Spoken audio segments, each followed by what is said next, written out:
أعوذ بالله من الشيطان الرجيم. بسم الله الرحمن الرحيم. وإذا أنعمنا على الإنسان أعرض ونأى بجانبه وإذا مسه الشر فذو دعاء عريض.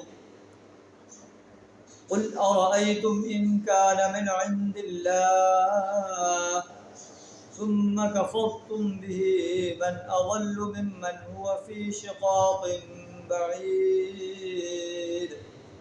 صدق اللہ العظیم. سورہ حامیم سجدہ آیت نمبر 51 اور 52 آپ کے سامنے تلاوت کی، جن کا ترجمہ کچھ اس طرح ہے: وَإِذَا أَنْعَمْنَا عَلَى الْإِنسَانِ أَعْرَضَ.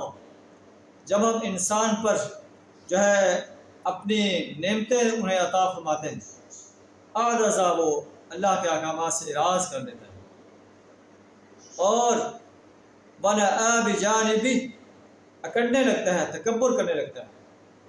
وَإِذَا مَسَّهُ الشَّرُّ فَذُو دُعَاءٍ عَرِيضٍ، اور جب اسے کوئی آفت پہنچتی ہے تو پھر لمبی چوڑی دعائیں کرنے لگ جاتا ہے. نعمت پر تکبر، اعراض، اور جب اس سے تکلیف پہنچتی ہے تو پھر اللہ کے سامنے جھک جاتا ہے. اللہ کو ایسا طرز عمل پسند نہیں. نعمت پر اللہ کا شکر ادا کرنا اور تکلیف پر صبر کرنا، یہ مومن انسان کا شیوا ہے. اگر ایسا نہیں ہے تو وہ مومن نہیں ہے، وہ اللہ کا ایک ناشکرہ انسان ہے، متکبر انسان ہے. اللہ سے دعا ہمیں اپنی ہر نعمت پر اپنا شکر ادا کرنے اور ہر تکلیف پر صبر کرنے کی توفیق عطا فرمائے.